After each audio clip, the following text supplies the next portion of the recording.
They called it a test before anyone called it anything else.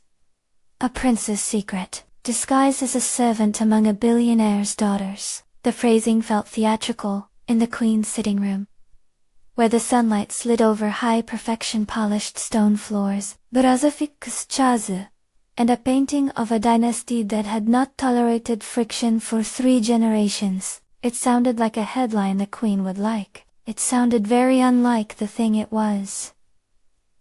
A quiet, ugly compromise made out of necessity. Prince Daniel stood by the window and watched the gardens, as if the clipped hedges could answer a question he did not yet know how to ask. His father, King Hakim, sat rigid in his armchair, with the map of succession spread between them like a treaty. His sister Antonia hovered in the doorway, with the sort of careful worry that had become her default expression. And across from him,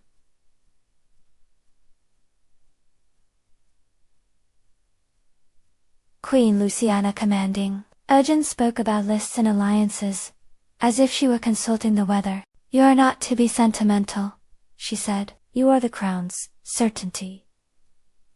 We cannot wait on sentiment. The parliament will press for a clearer succession. If you delay, the press will invent a vacancy if you falter." Her voice had the practiced softness that hid steel. "I will not have our house weakened." Daniel swallowed. He had sat through this speech, these arrangements before, in variations that left him smaller, every time. Arranged audiences, curated meetings, photo ops with plush smiles, endorsements from noble houses, dinners where polite hands never lingered long enough for his to learn the contour of a person. He had obeyed once, and paid attention the way a child learns to mouth words. He had learned the rituals but not the particulars. "I can meet them," he said. "I can." He stopped because the words tasted like the rehearsed responses his mother expected. He looked at Antonia. She gave him a small, sympathetic nod. She had been his ally in private. A daughter who knew the cost of compromise and knew when compromise had to be soft. Queen Luciana did not look pleased. "You will meet them in public," she said. "You will meet them at events, that is the way. Families of stature. With alliances, but the crown must also be certain of character. You know how a woman can charm for an hour and ruin a reign for a lifetime?" Daniel felt a heat against his neck. Not from anger, but from the memory of a woman who had smiled like a blessing, and left him with an ache of betrayal that had taken years to name. It was private and sharp. It made him distrust polished words. He wanted a different metric than Charmy wanted to know how a person treated a scraped knee, a kitchen mistake, a quiet apology. He wanted to watch. The idea came because he had nowhere else to point. It began as a thought he expected his mother to shrug away. What if he did not meet these women in their costumes? What if he met them under a brim of a cap and the plain linen of a servant's apron? What if he learned to see how they moved when the cameras were not present? It was risky, and childish, and honest. More to the point, it was him. "You would refuse the parade," Luciana said, arching a brow. Her gaze sharpened. "You would hide." "I would learn," Daniel said. Silence pooled, thick as oil. Antonia held his hand briefly under the table. It was a small anchor. Queen Luciana folded her fingers in a way Daniel recognized from every social rehearsal, deliberate, theatrical. "Then we orchestrate an honest placement. A charity program, a goodwill exchange. We will send a trusted person to a household suitable for observation. No gilded rooms, no staff, in royal livery. You will live as a helper, and see what the daughters are like, when they think only of each other. You would send me under cover?" Daniel's voice was less amused than he'd hoped. He had imagined this conversation many times, and in all of his rehearsals he was older, tougher, less vulnerable. "I will send you as a man of the house with manners, concealed," Luciana corrected. "Galani will be your name there. You will do the work. You will return, with evidence." and if your judgment is sound, we proceed. If not, her mouth tightened, then we have time to correct the succession. Daniel considered the world reduced to ledger entries, advantages and liabilities, laid out like accounts in a ledger. It was a world he understood by duty, not by hunger. Yet there was a tremor of something else relief. Perhaps that this place swap would avoid the theater. It would give him the plain view he needed. It would give him room to be cautious, or to be hopeful. Quietly, without the audience. "Who will you send me to?" he asked. Luciana smiled in the way of a woman who knew how to make power look effortless. "The Lawrences." Kate Lawrence has built a philanthropic empire that mirrors many of our own foundations. They host galas. They have influence. They have 4 daughters who, let us be frank, are within the social ecosystem we need to understand. It is the perfect stage, because the stage there is broader private staff, public events, a household that is watched but not curated by palace tradition. And Kate will welcome a palaced helper, as a sign of goodwill. The name felt familiar in a different way. The Lawrences were not nobility, they were wealth. A family whose name opened certain doors, whose philanthropy kept them invited, whose daughters had been raised on private schooling, and private tutors, and a public image as flawless as a brand. Queen Luciana liked the clarity of it. Wealth and philanthropy, translated into a social currency that mattered in marriage markets. A palace helper? Daniel said slowly. "You think she accept without insistence?" Luciana's eyes were knives covered in velvet. Kate Lawrence wishes to be seen as magnanimous. To host a helper is a small spectacle for her circles. All she seeks is the right optics. She will accept. They planned the mechanics with civilized detachment. Galani would be an alias with a backstory. A young man from a distant province of the kingdom, one who had worked in estates, and was recommended by palace staff. He would be lodged in the staff wing provided by the Lawrences, wear plain clothes, perform menial tasks: laundry, serving breakfast, tending to small demands. He would have limited access to the palace. A single liaison would check in. He would carry no device that could betray his origin. The queen insisted on plausibility. No sudden flares of skill that would seem no displays of knowledge beyond a servant's life. Daniel left the sitting room with his jaw set. Antonia kissed his forehead as if she were blessing him for grief. King Hakim gave him a look, half admonishment, half pride. The look a father gives a son who chooses a dangerous truth. "Remember," the king said, "this is not play. Reputation is fragile. Do not squander the house." He packed a small bag. Plain shirts, dark trousers, a pair of boots that had known mud, and a copy of a classic words that kept him steady in long nights. Antonia slipped him a letter she had written in her tidy, honest hand. He did not read it before he left. He did not want to fold private reassurances into the public narration of his plan. The palace arranged the pretense as a charitable exchange. A press release would carry a small Menchina photograph of Queen Luciana, handing the Lawrences a plaque commemorating their joint foundation. Kate Lawrence would be given the ceremonial credit for hospitality towards the crown. The truth was quieter. The placement would be discreet, and in many corners, invisible. That was the only way a test could be true. Landing at the Lawrences' property felt like stepping into a film set that had been crafted for domestic realism. The estate was enormous, certainly, but lived in a curated way. Art that looked collected instead of hoarded. A driveway that could swallow convoys, and a security team whose helmets were black and professional without being showy. The house looked out over a city's skyline in the distance that glittered like expectation. A caretaker greeted him in a neutral voice, accepted the Queen's letter with the practiced nod of someone who had been to the intersection of privilege and obligation before, and led Daniel to the staff quarters. The liaison who had come from the palace, a quiet woman named Maris, presented him to the household as Galani. the helper. It was absurd and reassuring. He was both prince and anonymous man. Both identities felt like borrowed clothes. The staff quarters were modest behind the mansion's magnificent face. Simple rooms, a communal kitchen with a kettle that sang too loudly, and an old radio that hissed with someone else's music. He met the other staff with the automatic warmth expected of new introductions. There was tolerance in their eyes on unasked question. New people arrived all the time in a house that prided itself on events. People moved through the margins of the Lawrences' lives the way light moved through their windows, sometimes noticed, often not. Daniel practiced the posture of a helper. It felt performative at first.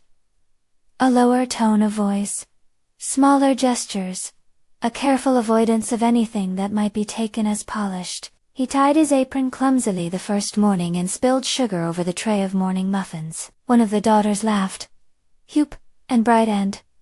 Another barely glanced up. Daniel swallowed the need to correct the hand he remembered from palace etiquette, and instead apologized in his plainest voice, and set about sweeping. The Lawrences' household was a study in differences. The eldest daughter, Kesha, moved with the economy of instinctive entitlement. Flawless in appearance, with eyes that catalogued the room's value and people's place in it, she wore the house like armor. Nia, the second, spoke in carefully measured ambition. She was already thinking in terms of alliances and advantage. Thinking, Daniel suspected, about how to leverage family perception into future statements. Kezia loved spectacle.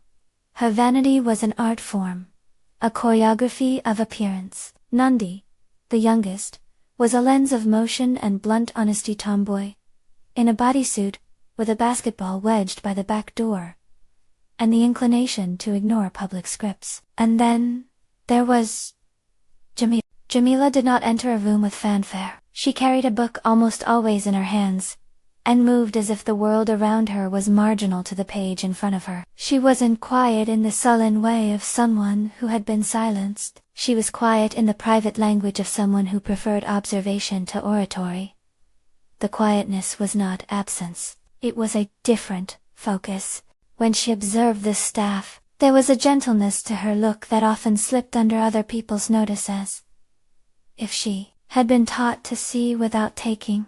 The first breakfast scene was a choreography. The family assembled around the table in the dining room like a painting in which each figure practiced a role. Kesha announced her upcoming charity partnership with the sort of casual proprietorship of someone naming a prize. Nia asked pointed questions about media reach and the logistics of their next gala. Kezia flitted between them, drawing attention with glittering conversation.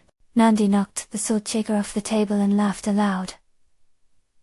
When it clattered, it earned a small reprimand, and a bigger chuckle from Jamil. Daniel moved through the scene, as much a fixture as a lampshade, placing plates, offering coffee. He kept his eyes lowered when necessary, but he learned the rhythms quickly. How Kesha expected silver warmed. How Naya wanted the eggs arranged according to some aesthetic.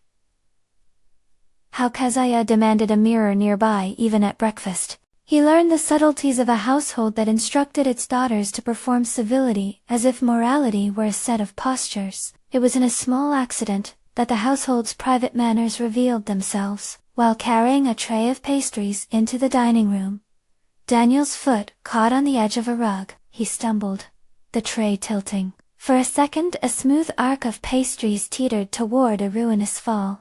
Two reactions unfolded in the same breath. Kesha laughed a thin, high sound and lifted a hand, as if she were performing empathy for the cameras that might have been there. Kezia pursed her lips in a way that said displeasure. Nia scanned for the convenience of blame, eyes fixed on where this event could be folded into reputation.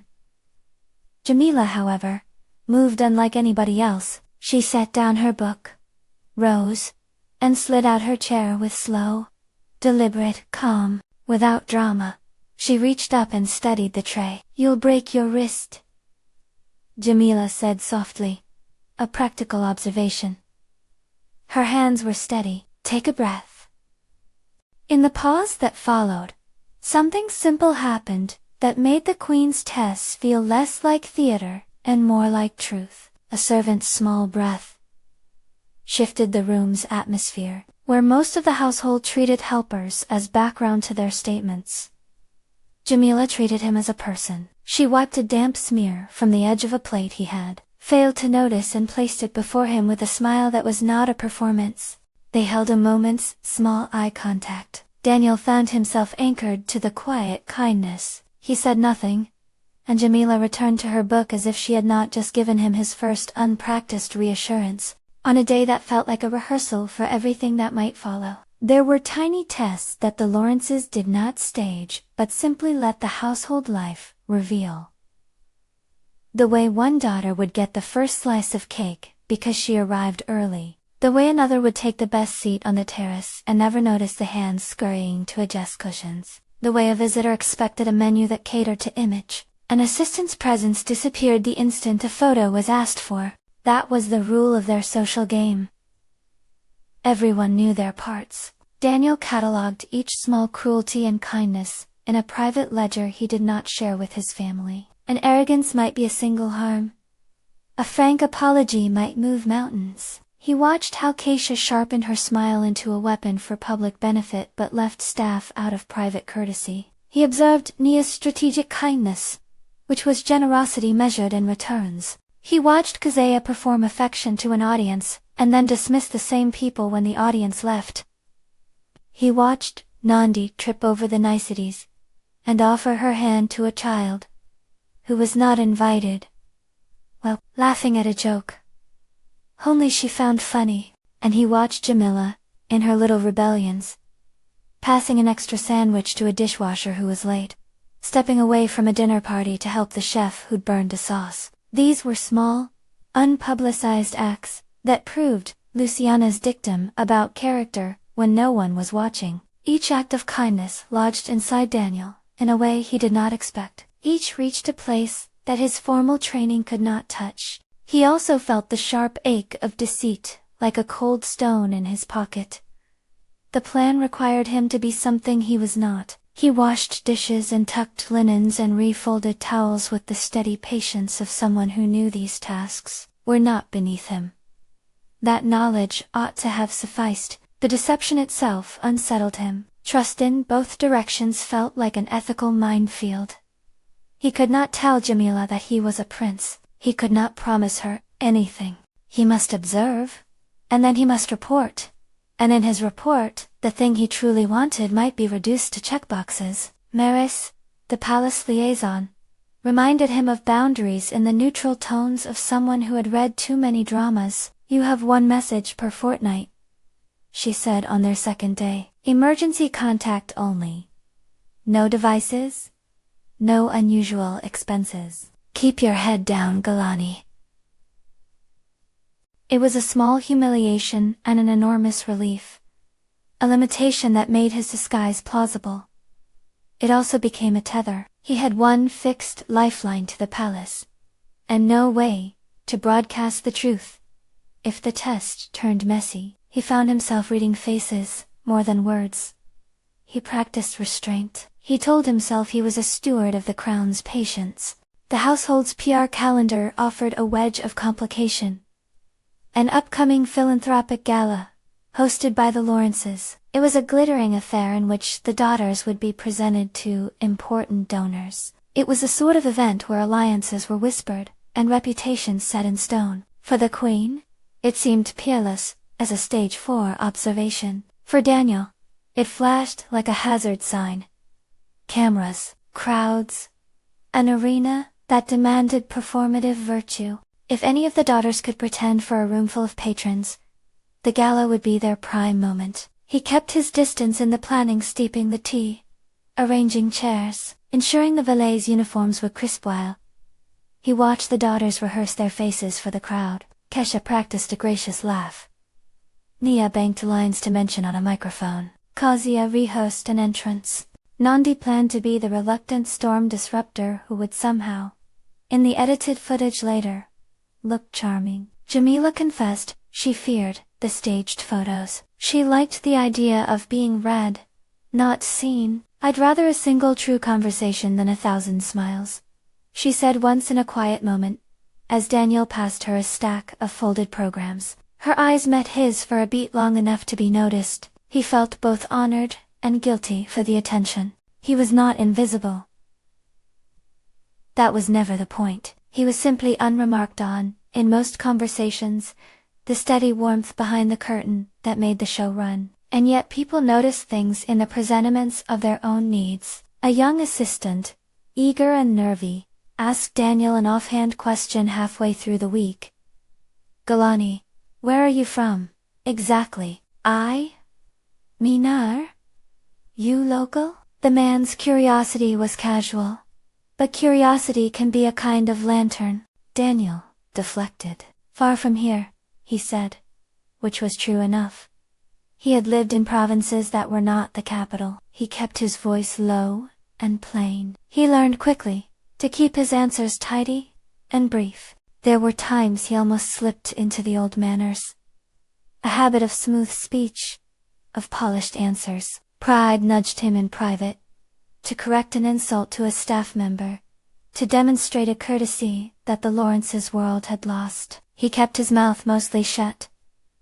He was learning restraint itself as a form of nobility. A few nights in, a small but telling scene occurred that threatened the facade and deepened the quiet alliance forming between him and Jamil. A visiting reporter, young and restless, came to the house under the pretense of speaking to the law firm that handled the Lawrence's philanthropic cascade. The reporter was nosy and hungry for a line that would make a story. He drifted through rooms with the insolence of a man who thought himself charming. When he teased the staff about their uniforms and their pay scale, more than one person stiffened. He asked pointed questions about the daughters, and whether any of them were in line to inherit the empire. Absent the family patriarch questions that smelled of speculation and projection, Kasha answered like a queen in training. Poised, practiced, with an elegant dismissiveness. Naya parried, like a strategist. Kazia laughed brightly, and offered the sort of answer that made the reporter grin. Jamila, who had been reading in the drawing room, rose and left the conversation rather than fuel it. After the reporter left, Daniel found himself at the sink suddenly. Hands in cold water, the echoes of the conversation scraping at him. A housemaid had been the target of a flippant joke, as the reporter placed bets on a marriage headline. No one had laughed except the privileged. Daniel's first instinct was to object in the old, authoritative way. His second was to let the perimeter of his plan play out. He said nothing. Jamila appeared at his elbow with 2 mugs, and placed one carefully on the draining board beside him. "You look like you want to speak," she said. "You can't change everything," Daniel answered. And it was the most honest thing he had said to a stranger in a long while. "You can't make everyone decent overnight." "You can choose how to be decent," Jamila replied, handing him the second mug. "That counts, even if it's small." Her answer was quiet but precise. Daniel realized then that the Queen's plan watching for unguarded moments had created this awkward intimacy where none might have otherwise existed. The test had its own life. It thrummed along the spaces between people.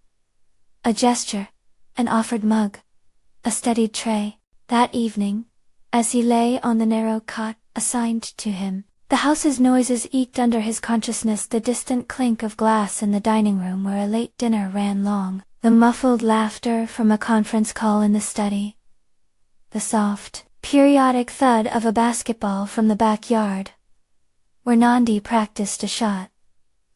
Even at dusk, he turned the word Galani over like a coin, and felt the cold ring of his true name, tucked somewhere else, in a room with gilded curtains and people who would miss him. The plan, quietly brilliant in the mind of Queen Luciana, had a cost Daniel had not fully calculated. The deception was not harmless, because it required him to accept the risk of being hurt by those he was supposed to evaluate. Worse, it required the possibility that he might hurt others. He woke in the night thinking about the face of the housemaid who had been made to feel small by a reporter's joke.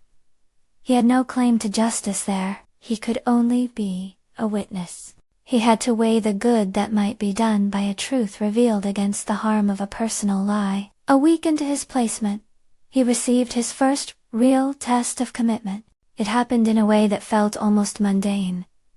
A crisp envelope left on his bed by Maris with her quiet note instructing him to be in the West Wing at dawn for a different sort of duty. Inside was, wrapped in palace paper, a short, blunt message from the Queen, a reminder that he had a duty to the crown, and that the timeline to secure the succession was shorter than perhaps he imagined. The king had received a call from a senator, a public suggestion that a clear marital arrangement might be prudent within the month. The Queen's handwriting was small and sharp. Keep your head, be present. Report.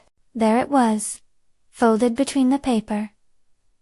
The calendar's quick tick. The palace's pressure on invisible Lahad converged on his makeshift anonymity and threatened to pull him back into the public sphere. The Lawrence's upcoming gala now had new gravity. If he stayed, he risked being present in a space where his anonymity could be compromised. If he left, he risked losing the very truth he had asked for. He moved through the day with the weight of that envelope, like an internal drumbeat. The household seemed oblivious to the fact that whispers of obligation moved as fast and as invisible as ink on a page. The daughters rehearsed their faces for the gala. The staff negotiated logistics. Jamila found him in the pantry, cataloging cans like someone keeping secrets. "You look tired," she said. He wanted to tell her everything, how the palace insisted on candor, how his parents were building a timetable, how the world demanded a marriage like a ledger demands closure. But all of that would have been both betrayal and madness, if said to a woman he had met in the domestic quiet of a kitchen. "So do you," he answered instead. "Are you ready for the gala?" She shrugged, in the way of someone who loved books more than names in the society pages. "I'll be there, but I'd rather be reading about the poets than standing under chandeliers." "Why do they care so much about appearances?" he asked, not as a prince, but as a helper who had seen the scaffolding of public lives. Jamila smiled, not cruelly, because appearances are easy to edit. She tucked a stray hair behind her ear. Real things, how people treat others, are harder to fashion. He looked at her. He wanted to tell her that those were the very things he had come to find. Instead, he nodded and folded more linens, each motion an offering that said nothing of consequence. The Queen's calendar ticked somewhere far away, and the Lawrences' invitations multiplied like glitter. By the time the household prepared for their first public event, a small donor dinner that served as prelude to the big gala, Daniel had collected observations he would later assemble into the kind of report a crown might understand. He had tasted the true flavor of their family beyond the press releases. He had found a girl who noticed the people no one filmed, and he had found a household that alternated between genuine warmth and performative kindness. He had woken in the rooms that smelled of starch and polish, and he had lied in the bed that belonged to a man named Galani. And then, in the quiet, before his first public serving, the household's private life threw up a complication that could tilt everything. A limousine hummed up the drive one late afternoon. It was too early for the gala, and visitors did not arrive unannounced. Maris, who had become his point person in the palace of everyday cares, met the car at the door with a face that did not reveal her next step, which was, the staff later whispered, a sign they were not accustomed to. She handed the driver a thick envelope, and waited under the eaves like someone who had swallowed a storm. Word moved, in hush. Kate Lawrence, Mrs. Lawrence herself, was expecting a call from a major foundation, considering a multi-million-dollar partnership. It would require a brief meeting with a visiting philanthropist, someone who decided where to invest reputations. The meeting would be public, in a small, tasteful way. Daughters would meet, smiles would be rehearsed, and donors might be impressed by the family's philanthropic choreography. Daniel took his position as a server that evening, beneath the chandeliers that would later hold 1,000 smiles. He moved through the room with a tray balanced on his palm, a neutral smile, eyes set low as if to honor the spaces he passed. He watched the daughters as they worked the room. Keisha, in her practiced warmth, Nia circling for advantage, but his attention kept returning to Jamila, who lingered near a corner with a guest at a table, listening more than speaking. A man arrived whose handshake suggested a lifetime of needing to be the most interesting person in the room. He threaded conversation with questions about the family's public investments and the community's needs. He asked for stories and expected answers that fit a brochure. When he asked about the staff and their living conditions, his tone slipped from curiosity into the sort of performative benevolence that made the room feel smaller. He asked, offhand, whether any of the daughters had worked alongside staff in their youth, perhaps to show that the family was grounded. Kesha smiled the smile she'd practiced and said something clean and pleasant about charity runs and internship programs. Nia offered a statistic. Kazuya flashed a practiced anecdote. Jamila, who had been reading the bones of the conversation, gave an answer that felt like a smaller truth. She spoke about the staff who had taught her to tie a proper knot in a bow tie at her first charity event, about a housekeeper who had given her a clutch of recipes that were now the family's secret comfort food. Her voice carried the weight of memory. It was an unlikely sort of authenticity in a room built of edited shrinks. The philanthropist's eyes twitched with something like dissatisfaction. He wanted to hear the line that fit his fund brochure, not the messy honesty about a housekeeper's recipes. He had his own idea of what an ideal family benevolence should look like. Neat, uncomplicated, easily memorable. Jamila's answer cut into that. After the philanthropist left, and the hush thinned, Mrs. Lawrence gathered her daughters for a small debrief. "Remember who we are selling?" she said in a tone that made the word selling taste bitter. "We are product and promise. Philanthropy is branding. Keep the narrative useful." Kesha nodded obligingly. Nia looked like someone planning. Kazuya flipped a hair and practiced a smile. Nandi whistled under her breath. Jamila's face, however, folded into something unreadable. She looked as if she had been weighed on scales that did not care for the mechanics of public life. Daniel felt a pang of sympathy for her, and for the way the family polished its edges, with the ruthless efficiency of people who had learned to hide the messy things. He also felt the slow, unwelcome sense of being caught in an apparatus that reduced people to parts. The Queen's plan had placed him at the heart of it. He had come to learn the truth about hearts. Now, the clock was ticking. That night, as he returned to the staff quarters, a whisper reached him. A courier from the palace had arrived unexpectedly that afternoon, and left something for him. He opened the envelope with fingers that were steadier than he felt. Inside was a message from King Hakaima summons to the palace council. In 2 weeks' time. The wording was curt. A meeting to discuss matters of state and, potentially, a public step forward. The letter did not demand his attendance outright, but implied the necessity of his presence. The implications were clear. The crown was moving the timeline forward. The place he had chosen to test hearts was about to meet the calendar of duty. Daniel folded the paper and pressed it to his chest, as if he could anchor himself to the small rectangle of ink. The choice crystallized into something cold and bright.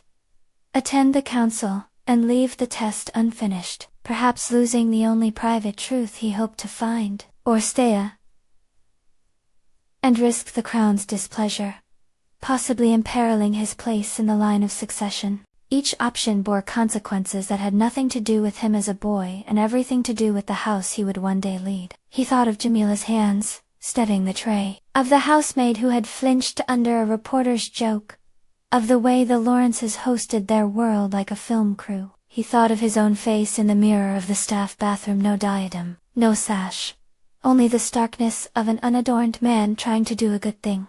The voice of Queen Luciana came back to him, not as an order now, but as a measuring stick. Real, Character shows when no one's watching. He put the summons back in the envelope and ran his thumb across the edge until the paper softened. Outside, the house hummed with private life arguments muffled in the drawing room. The thud of a late practice shot Kazia's laughter as she tried on a new dress in the guest bedroom. Daniel lay awake longer than usual, the simple bed beneath the thick, decorated ceilings contradicting the smallness he felt. He had come here to see what people were like without their public faces. He had come, in part, to protect a future realm from a mistake. He had not expected to find himself divided between loyalty to a crown and loyalty to his own quieter ethics.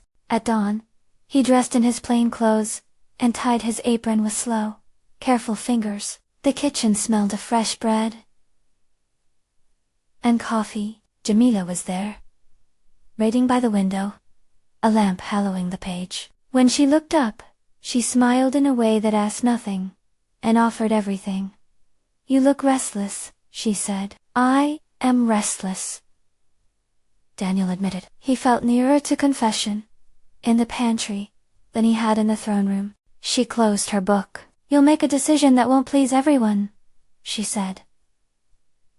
"That's the job of being grown up. The question is whether you'll be able to live with the consequences you choose." He wanted to tell her the truth then, that his life was not his alone to choose, that his face had been a family shield before it became a person's. He imagined the weight of the crown settling on his shoulders, like an invisible mantle. He imagined also the tenderness of Jamila's steady hands. He did not tell her. He went to work, folding linens, as if folding a map of his own future. The summons rested in his pocket, like a pebble. He moved through the house with the practiced invisibility of a man whose life had been trained to supply comfort. He carried plates, he cleared crumbs, and he kept careful watch. The gala's invitation hung peripherally, a call to dance on a public stage. The palace's summons sat heavy and immediate. Somewhere in the house, the daughters rehearsed their lines and adjusted their gowns. The staff slipped through corridors with the quiet competence of people who had kept houses running for decades. Daniel paused by the back door where Nandi practiced beyond the lawn with the ball thumping into dusk. She waved at him without ceremony, her hair in a messy knot, and he felt a simple wish to live a life where the fundamental questions were not compromises between crowns and kindness. He knew he could not stay forever as a secret. Secrecy corrodes trust. He had learned painfully in his past, yet the truth of his heart had not been decided by public audiences and scripted dinners. He had come to learn the bones of a person by how she wiped a spill, or tucked an extra sandwich into an unseen hand. He had come to see the quiet acts that no charity pamphlet could advertise. The summons sat there in its crisp form 2 weeks to an uncertain council. He slept badly the night before. The council notice would have become a demand. Dawn came thin through the staff quarters windows. The world smelled faintly of coffee and lemon oil. By habit, he rose early and moved like a man who had chosen the quiet parts of life as his classroom, folding napkins, polishing silver, arranging a tray of teach. Each small task bought him a few hours, where plans could be patient, where observation grew like moss in the damp of routine. The summons had not left his mind. It pushed at the edges of everything. A thin, insistent current under his feet. He imagined King Hakim's face turned tired, kind of tired urine, wielding a crown. He imagined Antonia's steady grip, her notes, the letter she'd given him. He imagined Queen Luciana watching the calendar like a hawk watching a field. All of them were right, in their way. Duty was a ledger that could not be ignored. Still, he had come here to see something real. If the crown's decision depended on a single encounter, he could not let a single missed moment become a false measuring stick. That morning the household felt taut with 100 small rehearsals. Gowns arriving for trial fittings, vendors confirming centerpieces, a florist arranging succulents with the kind of care that suggested art instead of table filler. The daughters floated through the corridors, each polishing a public persona. Their movement through the house had acquired a mechanical grace. Charm had become a practiced currency. For the staff there was a different rhythm, a careful choreography of readiness. Daniel moved with them, placing a tray by the back porch where Nandi drilled basket after basket, each thud against leather a punctuation to the day. She waved at him without ceremony. "You're looking worn, Galani," she called, mouth wide in a grin. "You should play with the ball. It'll wake you up." He smiled at her. A small acknowledgement that cost nothing. Nandi's laugh was honest. She had the sort of laugh that could unsettle an audience of people accustomed to curated sounds. He liked that she was not careful about how she used it. Jamila found him later, carrying stacks of programs into the drawing room. She moved differently in the bustle, as if the noise were a secondary climate, and her book a sheltered cove. When she reached out to take some of the stack, an offer he made without thanking her. Fingers brushed his, and a minute electrical thing passed between them. A recognition neither of them named. "You look like you could use a break," she said. "Sit on the terrace for a while. There's a breeze." He paused, then accepted. They went to the terrace where the city's skyline sat like a distant promise. The morning light carved clear lines through the lace of awnings, and the staff moved inside, like a hum of bees. Jamila opened a book she'd been carrying and read aloud a line that made him laugh. Surprised laughter that felt like the discovery of a small, private joke. "You're careful with people," she said at one point, closing the book and watching him fold his hands around a mug. "You watch them as if you expect them to shift at a tremor." "Maybe I do," he allowed. "Maybe I'm trying to learn the difference between what someone shows and what they are." "Do you think you can?" She turned her head and looked at him directly. The light clipped her cheekbone. For a second she seemed exactly as she'd been in that kitchen when she studied the tray, unremarkable, real, unpressured. He wanted to say everything. He wanted to tell her about palace calendars, about the way Queen Luciana's hand trembled around the edge of a teacup when conversation threatened to go too long. He wanted to tell her about his fear of making a mistake that would not be forgiven because it would touch more than his heart. It would touch the stability of 100 people. He wanted to tell her he had chosen to hide because he could not imagine choosing otherwise. Private truth over public theater. Instead, he closed his mouth. "I think I'm starting to," he said. It wasn't a lie. He had begun to learn not just what people did when the cameras left, but what they carried with them into rooms no one saw. That was new. And it was dangerous. The week unrolled into small trials. A delivery arrived late, and the head chef snapped at a temp who'd mixed up the labels. Most daughters watched the exchange as if it were an industrial demonstration of authority. Jamila slipped out of a conversation about a grant, and quietly replaced the temp's lost prep with an extra tray she'd made in a private corner. No one applauded. No one would ever see it. That was the point. One afternoon there was an argument in the family study that spilled into the corridor. Voices rose, brittle and economical. Mrs. Lawrence's measured control, Kesha's clipped rebuttals, Nia's low, dangerous laughter. They argued about donors and visibility, about whether to mention a recent small scandal connected to their foundation's junior partner. The conversation smelled distasteful to Daniel, like money being massaged into stories. He stayed at his station in the hallway, but he could not ignore the sudden hush when a gaggle of young interns arrived, seeking release letters and opportunities. The interns moved through with an awkward reverence, and one of them, a girl with a tremor in her voice, fumbled with documents. A senior aide barked at her with a casual cruelty that made Daniel's chest tighten. He told himself to breathe and to remember. No unnecessary spectacle. Jamila appeared beside him as if summoned by the sick feeling in his ribs. She caught the intern's eye, then slipped out of the study and into the kitchen where, without fanfare, she began to translate the documents into plain language and encouraged the girl to breathe. A small, practical mercy. Daniel watched her hands move, and conviction realer, then a royal command settled under his breastbone. He began to keep a list, not of names, but of small behaviors he favored. who tucked a napkin discreetly, who found a way to say thank you, without thinking of the overheard soundbite. These things did not add up to a full portrait, but they suggested an inclination in someone's heart. It was not a perfect measure, but neither were any of the measures the palace offered. His ledger of kindnesses slowly filled pages. Not all tests were private. Some were public and ugly in their way. The philanthropic gala creaked toward them like a tide. The Lawrences had invited a handful of donors the week before to rehearse lighting and music. Cameras were not present, but there were men with the kind of eyes that remembered the shape of a room and the angle of a smile.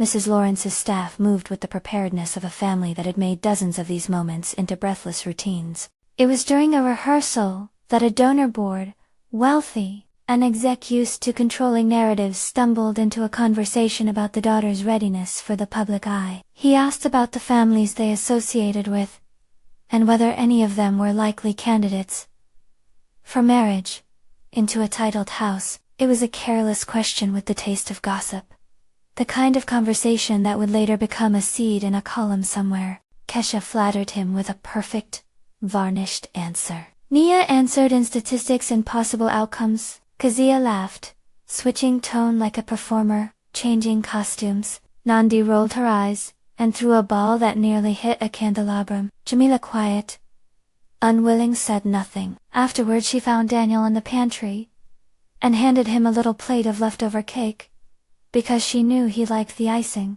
You should eat before you tell someone else how to, she said in a tone that neither scolded nor praised. He realized with a start that he was beginning to measure time in the small courtesies of Jamila's voice. She had her own quiet rebellions,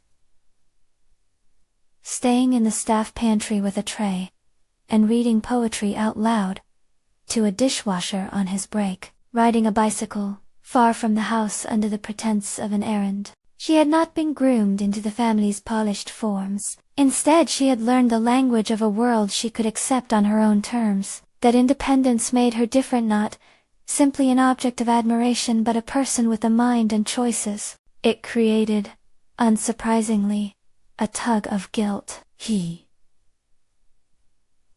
was deceiving her. He had come to see her hidden heart, to document the authenticity of an uncurated person, but in doing so, he fed the possibility of his own attachment. Every coffee he carried, every small joke he shared, every accidental touch when he steadied a tray, each one piled onto a secret he had no right to create. Maris' reminders arrived with the impartiality of a weather report. You have 3 days, she said once in a low voice, as they passed through the staff corridor. 2, if the council moves the date. Keep your head and no entanglements. She did not need to say the rest. The crown could not tolerate romantic complications that endangered alliances. He took the warning seriously. He kept the distance he believed was necessary, yet the world constricted when Jamila stood near him in a storm of silk and tulle and accepted a rough-edged smile from him in a way that felt unrecorded by policy or protocol. That small smile took root inside him. Another test came in the form of a rumor that a former palace attendant, a man named Izem, who had left service years ago under undisclosed circumstances, was now working as a consultant to a security firm employed by the Lawrences. He showed up sporadically to assess line of sight, to advise on staff routes and egress patterns. Daniel recognized him in a photograph on the consultant's page. The same jaw he'd seen in palace archives, the same careful, disciplined posture. The irony was sharp. Izem had once been a servant in the royal household, and now measured the very properties that separated the world he had left from the one he served.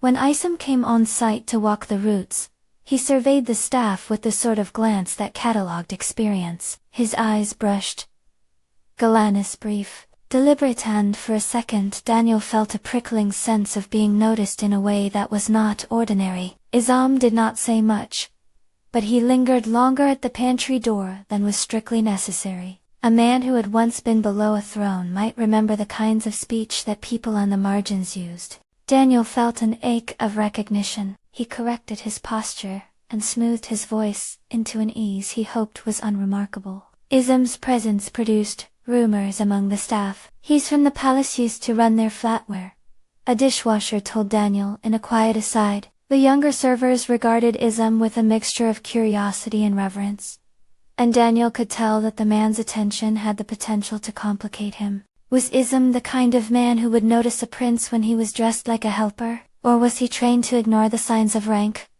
to treat everyone by the same measure? Daniel could not assume. Either way, when Ism finally spoke to him, it was with a disarming bluntness. They met by the back stairs, where crates of glassware were stacked like an honest confession. "You're good with your hands," Ism said. Not a question. Daniel felt the obvious contradictions in that sentence. Was his skill a sign of careful training, or of habit learned in a childhood without diamonds? He answered modestly, "I've done a lot of chores." Ism's eyes narrowed. Neither accusing nor approving. "Chores teach you what people will forgive, and what will break them," he said. "Watch how they avert their eyes. Watch how few say thank you without thinking of what they'll get in return." "Is that what you do?" Daniel asked, folding a linen. Ism shrugged. "I watch. I do my job. If someone asks me about the staff, I'll tell the truth. But if someone asks me, well..." His voice dropped. "I tend to keep my mouth where it should be." Daniel wanted to ask if he suspected anything. Whether a man who had once stood behind a throne could tell a prince from a servant on the basis of a wrist or a gait. He wanted to ask if Ism would sell that knowledge to a newspaper or to a noble. He asked nothing. Instead he kept watching. He catalogued the way Ism lingered, the way the man's jaw flexed when the daughters practiced their smiles. He made a new ledger. Who noticed and who turned away. As the gala approached, the household grew more transparent about its mechanics. The daughters practiced speeches in front of mirrors, the staff rehearsed timing of service, the ways to place a tray so a camera would never catch a tremor. Daniel found himself in a new role, no longer simply a passive recorder, but a small guardrail, smoothing a corsage here, retrieving a missing cufflink there, apologizing with a steadiness that calmed people whose world lived on the edge of an announcement. There were other risks. A small scandal had broken at a university that sponsored a scholarship the Lawrences supported. A columnist had raised questions about transparency. Mrs. Lawrence called an emergency meeting and instructed her daughters with a merciless practicality that made Daniel's stomach tighten. Public relations, she said, was not about hiding mistakes, it was about controlling narratives. If we are honest where it benefits us, and silent where silence protects us, she said, we secure trust and assets. Keisha and Nia nodded. Kezia practiced what a contrite smile should look like. Jamila listened in silence, her jaw tight with something like discomfort. After the meeting, she came to the staff pantry, and sat with Daniel at a small, chipped table. She sighed, and pushed a crumb across the table with her finger, as if to make a map. "You ever feel like people are always editing themselves?" she asked. "All the time," Daniel answered, "but sometimes editing is kindness for both sides." "Is that how you see it?" she said, eyes on him like a question, and not an accusation. "Or do you think people hide so that they won't have to change?" He thought of the Queen's plan, of his own compulsion to measure people in their unguarded moments. The thought that people hid to avoid change made his chest feel dangerously big. "I think some people hide because they are afraid of what will happen if they are known," he said. "I think some hide because they don't want to change, but I'm interested in who chooses to be kind regardless." Jamila read that sentence like a novel. "That's a good answer," she said then, and smiled a little, a soft theater's ease of pleasure. He felt a warmth, as if he'd stepped into a sunbeam he didn't deserve. Still, the calendar held. The palace had sent reminders from Clipped about the council. 2 weeks became 10 days, then 7. Each reduction made the choice sharper. When the courier came with the final notice, 3 days before the gala, Daniel folded the envelope with hands that did not entirely steady. The message was simple. The council expected attendance, The king's advisors desired his counsel. A public statement might be required. It was time. His options slotted into opposition like the teeth of a zipper. Return and risk losing the last honest observations he'd hoped to accumulate. Stay and risk the crown's displeasure. And possibly worse. Permanente dispracemento. He considered leaving. He considered stepping into the carriage, returning to the palace, like someone called home by honor. He considered telling the queen everything, searching for her to say, "I have found someone, maybe even someone fit to share a crown." He imagined how that confession would hang in her house like a crystal ornament that might break under a careless touch. All of these thoughts collided with Jamila's face. He had made a small promise to himself, to avoid entanglement. But the ledger of kindnesses he had kept now contained a new line. The way she had laughed at the wrong moment, the way she had shared a secret recipe with a housekeeper who would never be in any brochure. She represented, in the smallest gestures, the sort of heart he could imagine. Maybe not a queen's heart, but the right sort of ruler's heart. On the second night before the gala, a small crisis erupted in the kitchen. The pastry chef called out that the signature dessert had collapsed in the oven. It was the exact kind of disaster that would be embarrassing in front of donors, and would require the staff to scramble into a performance that would be visible to few, but felt by all. The head chef swore. The sous chef searched for composure. And the head of household set about damage control with practiced ease. Mrs. Lawrence paced through the staff quarters like a general. She asked for a quick, tasteful replacement. One that could be made with what was on hand. Daniel stood beside the pastry table and, without thinking, suggested a simple reconstruction using preserved fruit and a torched meringue borrowed from the breakfast menu. It was not a heroic solution, it was a practical one. "Do it?" the head chef said, a bit astonished, and Daniel's hands became necessary. He folded. He piped. He handled a torch with a steadiness that drew a low murmur of approval from a woman who had seen 1,000 emergencies. By the time the dessert was plated, it was not the original glory but a respectable replacement. Later, in the staff kitchen, one of the servers, Marta, who'd been in service for years, took him aside. "You have steadiness," she said. "You remind me of someone who used to work here, before she married up." Daniel smiled and deflected. Compliments from staff felt different than compliments from daughters. They were less likely to have ulterior motives. Word of his help circulated, as such things do. It reached the daughters, in the form of a small, surprised acknowledgement. Kesha mentioned it once, with a fleeting, condescending warmth that felt like a pat on the head. Nia asked him 2 days later, curiously, about whether he had experience in kitchens. He answered plainly and simply, in a way that left nothing to gossip. Kazia made a joke about humble servers being secretly noble. Nandi threw a basketball at him once, and demanded a rematch. Jamila, for her part, simply handed him a mug and said, "You make things run smoother." And that's something to admire. The next day, the house prepared for a charity round table. The mahogany room, a library that smelled of lemon polish and old money, was set with name cards and moderators. It would not be the gala, but important donors would be present. A mansion representative, a senator's aide, and a tech philanthropist were listed on the program.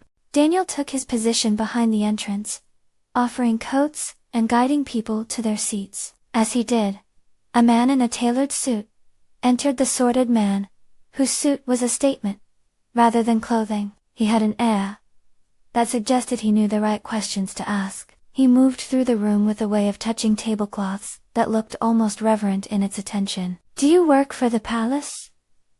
he asked Daniel suddenly, not unkindly. Daniel kept his voice low and steady. "No, sir. I help in hospitality, for the house." The man's eyes flicked over his hands, the calluses softened by recent polish. "You're careful," he observed. "I used to have a house like this once." Daniel nodded. It was, he knew, a neutral answer. Later, during the discussion, the man leaned close to Mrs. Lawrence, and asked a question about a patron he'd met at a recent state dinner.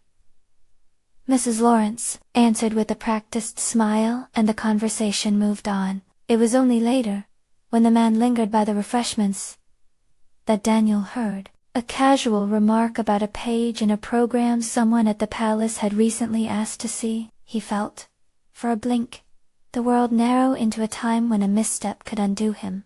Ism's cautious eye had also found him in the library. The man moved like a shadow, and made no comment. Daniel felt both seen and protected by his silence. The gala finally arrived. Chandeliers, refracting light, like careful jewels. Long tables stacked with candles. A low buzz of donors and socialites moving through the room with rehearsed tenderness. The cameras this time would be present. People would be filmed and photographed in curated corners.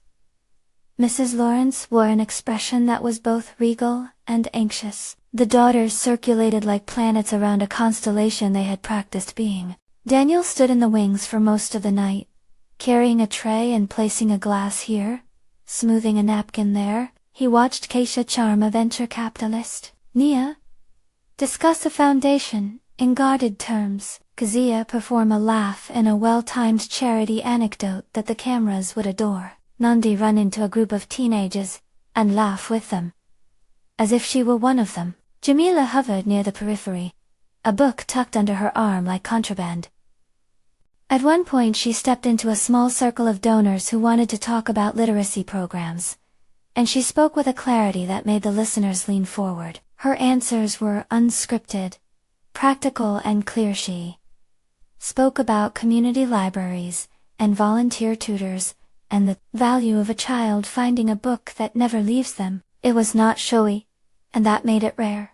Daniel found himself stationed near the stairwell where a Crown's envoy, King Hakim's trusted secretary, had been assigned to observe. The man paused before a group of servers and in a voice meant for no one in particular asked whether a certain palisade had been present earlier in the week. His manner was small, but precise.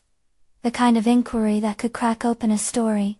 Daniel felt suddenly unmoored. The envelope in his pocket felt like a coal. If he were called away now, he would be leaving the test incomplete. If he stayed, he risked the palace interpreting his absence as defiance. He remembered Queen Luciana's admonitions, the edge in her voice, when she spoke of the fragility of reputation. He also remembered Nandi's laugh and Jamila's laugh, and the dishwasher who smiled like someone given an unexpected holiday. At the edge of the ballroom, Jamila found him with a glass of water in her hand. "You look like you're thinking too hard," she said softly. "I am," he admitted. "I have to make a choice tonight." She looked at him openly, without the robes of practiced filigree that everyone else wore.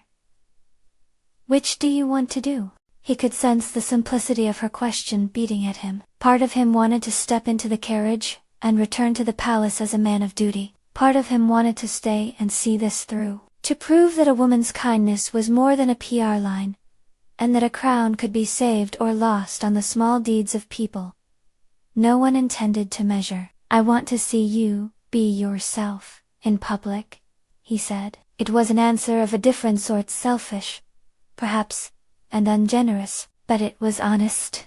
Jamila smiled, with a kind of smallness that was not pity, but company.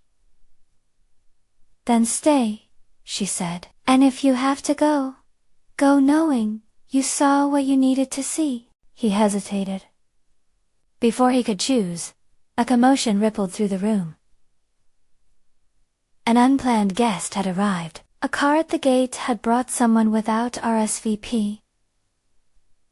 Mrs. Lawrence, with the small, practiced arithmetic of a woman whose charity operated on schedules, stepped forward to greet him. The man who stepped into the ballroom moved with the confidence of someone used to being recognized. He was a donor, but different, older, more political, with a face that suggested the ability to make quiet demands, and a voice used to being obeyed. He circled the room with a charmer's smile, until he paused by a well-known philanthropist, and made a casual mention of a palace aide he'd seen that morning, who looked strangely familiar. A ripple passed through an inner circle. Daniel felt the room contract. It was the sort of offhand comment that could become an offhanded rumor that traveled through columns and dinner tables. Ism watched from the edge, his jaw a small, closed thing. For a beat, Daniel thought the man's gaze might do what he dreaded, call attention to him in a way that would unravel months of carefully quiet observation.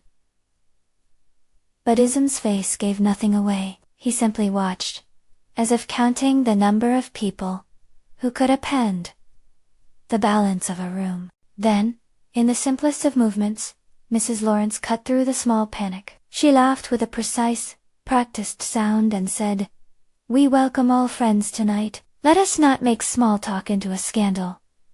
She turned the donor's attention with a charm so expert, it felt like a blade sheathed in velvet. The conversation slid away from casual detection and landed on a raffle prize and a small, comfortable anecdote. The room stilled into its rehearsed warmth. Daniel exhaled inwardly.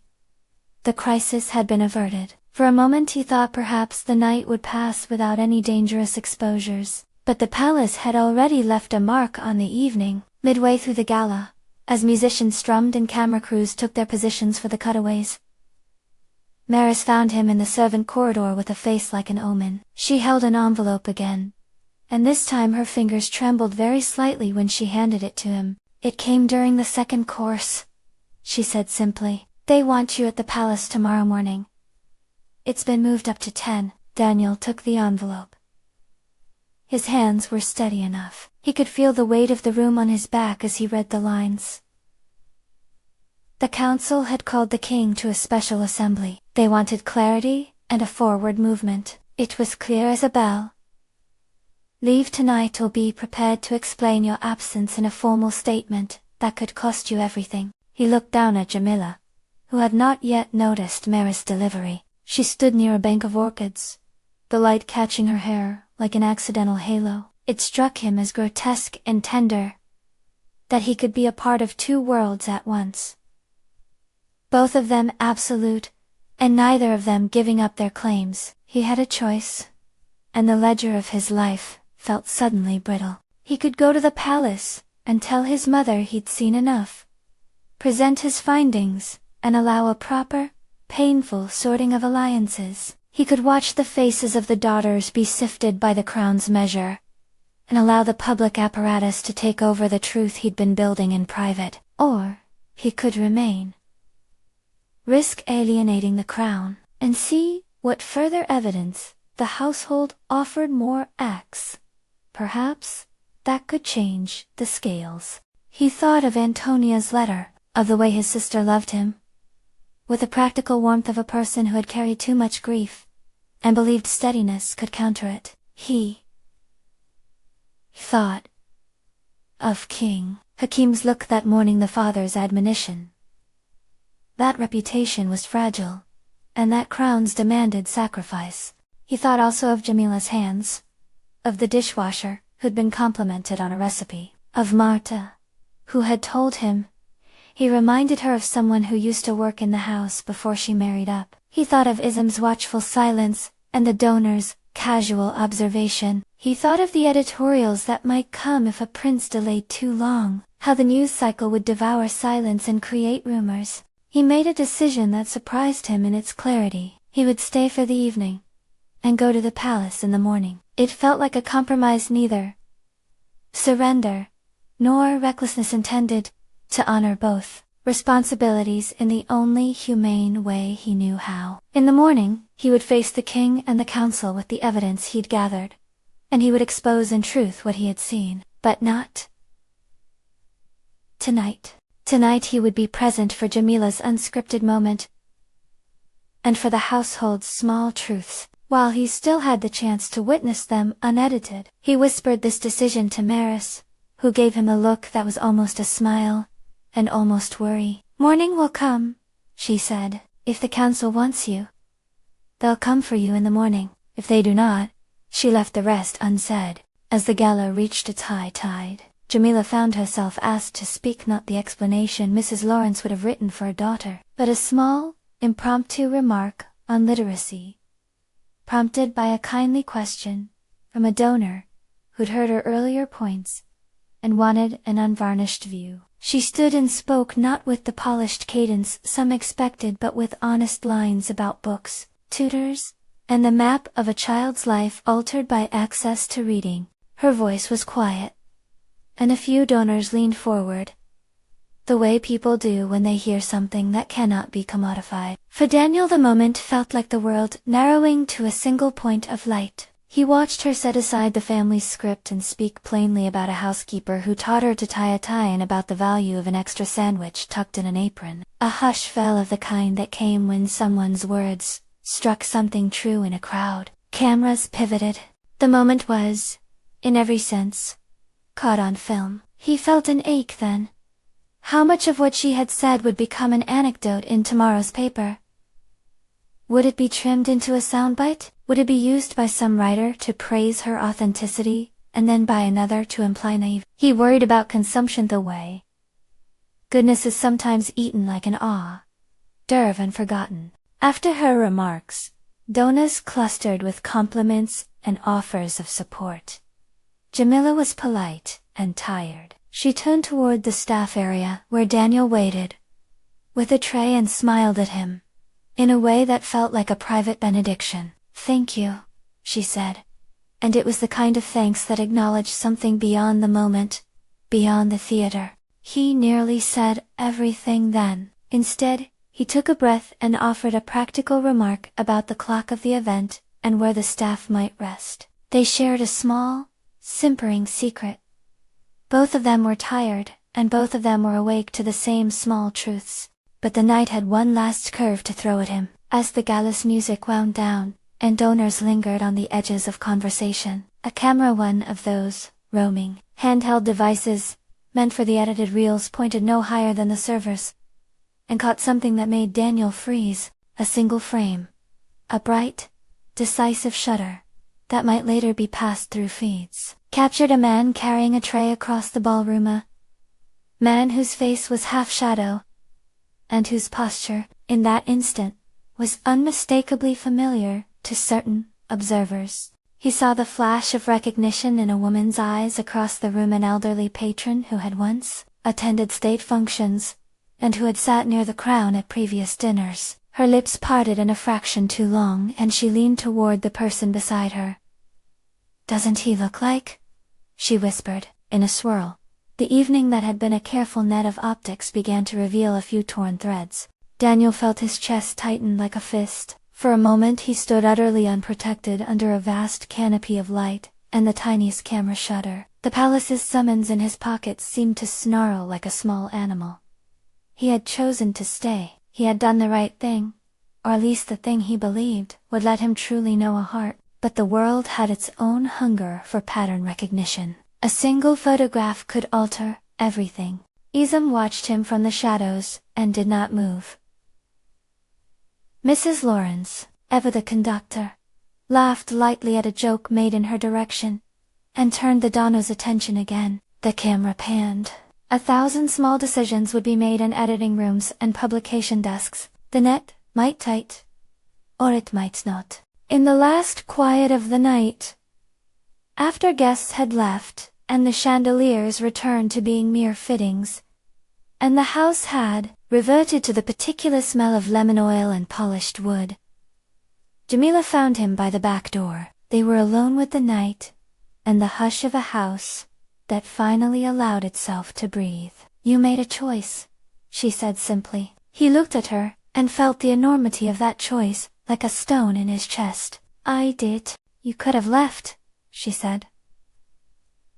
"You chose to stay." He did not want to tell her how the summons had been in his pocket all night, how the decision to stay had felt like defiance and confession rolled into one. He wanted to stay, and make one last honest observation, that the household had virtues and flaws that a ledger could not wholly capture, and that Jamila, a woman who read in kitchens and balanced truth against performance, had changed the measure of his own heart. "I stayed because tonight mattered," he said. "Because you mattered." She regarded him with the sort of steady attention people give to fragile things when they want to be careful. "We all matter in small ways," she said. "Not everyone knows that, but Some people do. That's what's worth finding out. He wanted to tell her what he truly felt, to unburden the secret that had become a quiet weight, but the truth, he knew, would be a dangerous currency to hand over in a house built on borrowed performance. He would keep it for now, tucked inside his coat pocket, along with the summons and the letter from Antonia.